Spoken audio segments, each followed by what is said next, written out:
Hello students, we're now entering chapter 3 of our textbook, the second order linear ODEs with constant coefficients. Here's the standard form, and in this expression, all the coefficients a, b, and c must be constants. Remember, we are dealing with constant coefficients. Moreover, the leading coefficient a must be non-zero, otherwise this entire second derivative term will just drop out, and this is no longer second order. Similar conditions apply for the arbitrary order, the nth order case. The general case will be covered in chapter 4 of our textbook and lesson 7 in terms of my notebooks. For now, let's keep to the second order. Now, from here, let's find a way to simplify the left-hand side. For that purpose, let us introduce a couple of operators, d and I, d for derivative operator and I for identity operator. D is mapping a real function, a differentiable function, to its derivative. I is mapping a real function y back to itself. Sometimes we can consider complex functions as well, but most of the time it's going to be real functions. And as for differentiability, this course is about differential equations, so we're going to assume differentiability all the time. Unless otherwise specified, please regard all the functions we deal with here is differentiable infinitely many times, or C infinity function. Oh, by the way, I've used a term before, operator. Everybody recalls what that means? An operator is sending a function to function. A function is sending a number to number, right? The operators do pretty much the same thing, except it is now applied to a function to function. One such example we already saw before, the Laplace transformation. And of course, compared with the Laplace transformation, this is a lot easier. The derivative operator, d, and the identity operator, I. Now, if I take the composition, that means take derivative twice. Let's see, inside first, that's a derivative function, and then d again, so it's a second derivative function. Repeat it n times, then of course I'm going to get the nth derivative function. Likewise, I can define d to the 0 power and define it as identity I. Or look at it this way. I'm taking the derivative but 0 times, so did not take the derivative, so of course nothing changed, it's the identity. Now, in terms of d and I, we can express the left-hand side in this fashion. D squared for second derivative, d for first derivative, I for no derivative. And then furthermore, upon defining L equals AD squared plus BD plus CI, I can express this whole thing as simple as that. L of y equals F. So this expression is a simplified version of that. And this L is called a linear differential operator with constant coefficient. Now for second degree, using this L will not save us too much, but if you have arbitrary order that you have to use something like this big all the time, then something like this short, where L is like this, define it just once, and afterward just use like this. That's going to save a lot of effort than doing this all the time. Okay, so much for the linear differential operators. And let's go to the next topic, characteristic polynomials. We already saw characteristic polynomials in action. Q of S is actually the coefficient part of capital Y of S, the Laplace transform of the solution. And then Q of S goes to denominator, and what do we have? We have factorization and decomposition by partial fraction and whatnot. Yes, we had been studying the characteristic polynomial a lot in chapter 2, and that's going to continue over here. And if I use Q of S, the characteristic polynomial and plug in d in place of s here, d squared, d, and then no d, so this is just I, or d to the 0 power, then you can rewrite this L of y as q of dy. So we can rewrite like this. Instead of L of y, q of dy. So this expression, L of y equals to f, and q of dy equals to f, they're equivalent, they're the same thing. And why do we have two different things for the same? Well, depending upon circumstance and viewpoint, one is easier and vice versa. Our textbook author is using both notation and mixing those up. I think that's intentional so that everybody gets familiar with both of them. Okay, alright. Now that we talked about the linear differential operator L, let's talk about its properties. Number one, it's linear. I'm not going to go deeply into Math 3330 linear algebra. I'll just skim the surface and get the information or the amount that we need for this course. What do you mean by linear? It preserves so-called the linear combination. A linear combination is something like this. y1 is a function and y2 is a function. And c1, c2, they are real numbers. So c1, y1 plus c2, y2. That kind of thing is called linear combination. Also here, L of y1, that's a function. L of y2, that's a function obtained by some derivatives and so on, some additions and so on. So that's a function. So what do we have? C1 times function plus C2 times function. That too is a linear combination. So L is preserving a linear combination. That's what it means by it's linear. By the way, here C1 and C2 are most of the time real numbers, but sometimes we can consider complex numbers as well. It doesn't matter. They're scalars anyway. They're never mind the term scalars. Forget about it. Operator L is linear. It preserves linear combinations.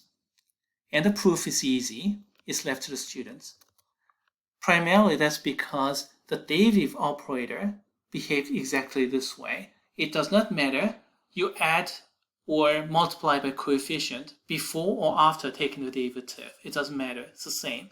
And apply that twice and then add them. Never mind. I'm giving away too much. The detail is left to the students. Next statement here, that 2 is left as a homework. Okay, the solution set of homogeneous equation L of y equal to 0 is a linear space. What do you mean by linear space? Don't worry too much about this term, linear space or vector space, those kind of things. It means it is closed under linear combination. So what do you mean by L of y is equal to 0? Let's see. This is the equation where right-hand side is considered as 0. Okay? It's equal to 0, homogeneous case. And then, this expression equal to 0 is equal to L of y equal to 0, right? So that's basically what we have over here. y1 is a solution, means L of y1 is equal to 0. y2 is a solution, that means L of y2 is equal to 0. Okay? And then as for the solutions of homogeneous linear differential equation, there are infinitely many. So we need to consider a solution set. There are infinitely many, and specific solution will be determined upon the initial condition. But otherwise, the general solution has infinitely many, so we need solution set. It turns out the solution set is closed under linear combination, which means if y1 is a solution and y2 is a solution, then c1y1 plus c2y2 is also a solution. In other words, L of c1y1 plus c2y2 is equal to 0. The proof is really easy, and I'm going to leave that to students. So I'm not going to give away too much. Let's just move on.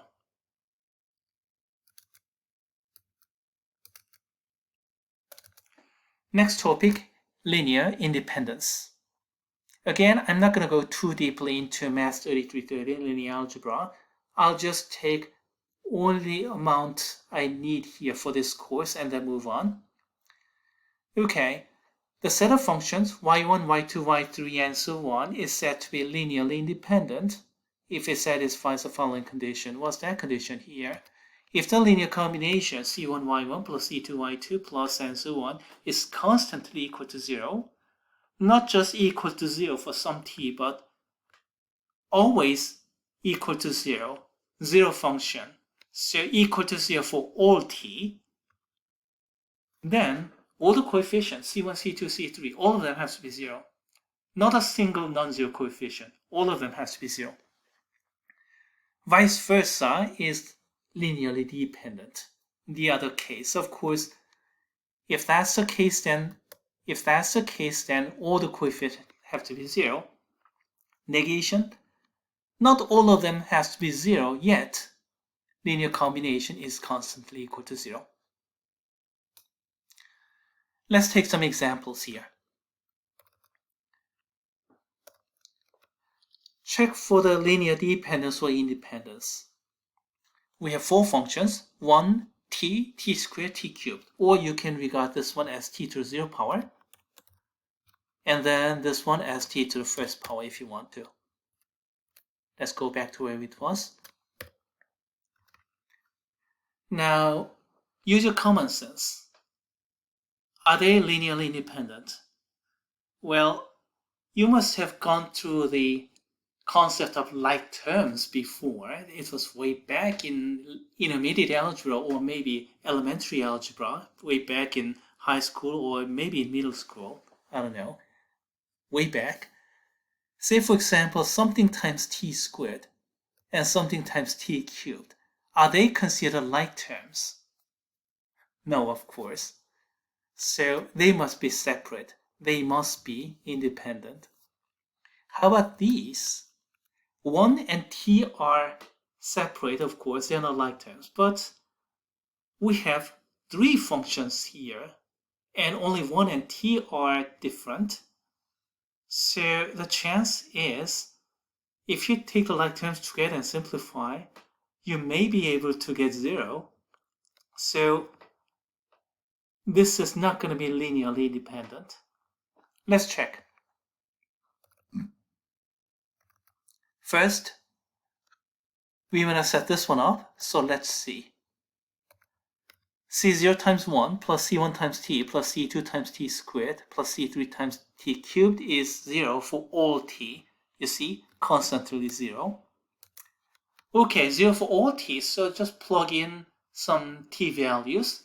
And I'd like to plug in some easier t values than the other way around, so I plugged in t equal to 0, 1, negative 1, and 2. Then I'm going to get this system of linear equation by plugging 0, 1, negative 1, and 2. And solve this system of linear equations. What do you get? All the c's will turn out to be 0. The detail is left to the student. The conclusion: these 4 functions are linearly independent. How about these? These are going to be linearly dependent. If you select C1, C2, and C3 as 1, 1, and negative 1, we have 0 identically. 1 times 1 plus 1 times t plus 1 plus negative 1 times t plus 2 is constantly 0, equal to 0 for all t. So we have linear dependence. Okay, linear independence and dependence, but for the second order, for this chapter, chapter 3 of our textbook, or lesson 6 of this notebooks, this is far more useful. If you have a pair of functions, not triple or higher, pair of functions y1 and y2, then they are linearly dependent if and only if one is constant times the other, which we call collinear. So linear dependence, you don't really have to set up this linear combination and then plug in the numbers to get the system of linear equations. All you have to do is to check the collinearity. One is constant times the other. Before proving, let's go to an example problem. Here's an example, cosine versus sine. Is one function constant times the other? The answer is, of course, no. If you take the ratio, it's not a constant, it's tangent. Sine over cosine is tangent, not constant. So they are not collinear, therefore they are linearly independent. This one is even clearer. y2 is t times y1, not constant times y1. So this cannot be linearly dependent. They are not collinear, so they are linearly independent. Now, if you want to prove those using the definition, it takes several lines. Set of the linear combination equal to 0. C1 cosine of t plus C2 cosine of t is equal to 0 for all t. And then plug in some t values. I selected t equal to 0 and pi over 2. And then we have two equations and two unknowns and two equations. You can set up the system of linear equations and solve it. It's not too difficult, C1 and C2, but then again, setting up all these, that's a bit of an effort. We spent about 4, maybe 5 lines compared with a one-liner. How about this problem? Similar. You can set up C1 y1 plus C2 y2 equal to 0 constantly, and then plug in some t values appropriately, and then we have a system of linear equations. You can solve it and then get C1, C2 equal to 0. Yeah, you can do that, but the setup takes some effort, solution takes some effort. But if you use a collinearity, then it's a one-liner. So it's really useful. Whenever you have a pair of functions, just two functions, you can check only the collinearity. Okay, let's prove it. How do we prove it? It's if and only if, so it's going to be tricky. And let's prove if part first. Assume one is constant times the other, and then let's prove the linear dependence. Here we go. If y2 is c1 times y1, then flip this y2 to the other side. No, excuse me. Flip this c1 y1 to the other side, and what do you get? We get negative c1 y1 plus y2 equal to 0 constantly. And what's the coefficient here? It's 1. So not both of the coefficients are 0. How about this one? It's the same thing. Flip the right hand side to the left hand side. What do you get? And look at this. This coefficient is 1, not 0. So we have the linear dependence. How about the forward direction? Only if part. We have to assume that. Okay, here we go. We have to assume that. And then not both of them are equal to 0, so we have case 1, C1 is non-zero. Case 2, C2 is non-zero. Maybe both of them, but it will be covered anyway. So C1 is non-zero, then divide by C1. C2 is non-zero, then divide by C2. So C1 is non-zero, then we get this expression. Flip over and solve for y1. We have y1 equals to some constant times y2. If C2 is non-zero, do the same thing. Flip it over and then express. We have y2 is a constant times y1. So either way, we have collinearity. Okay, this proof, because each individual step is easy, but if this is if and only if kind of statements, so it's tricky. And I have written this proof problem in the exam before. Okay, all right. So much for all those theory part. And next time, we're going to go through actual examples of second order linear differential equations.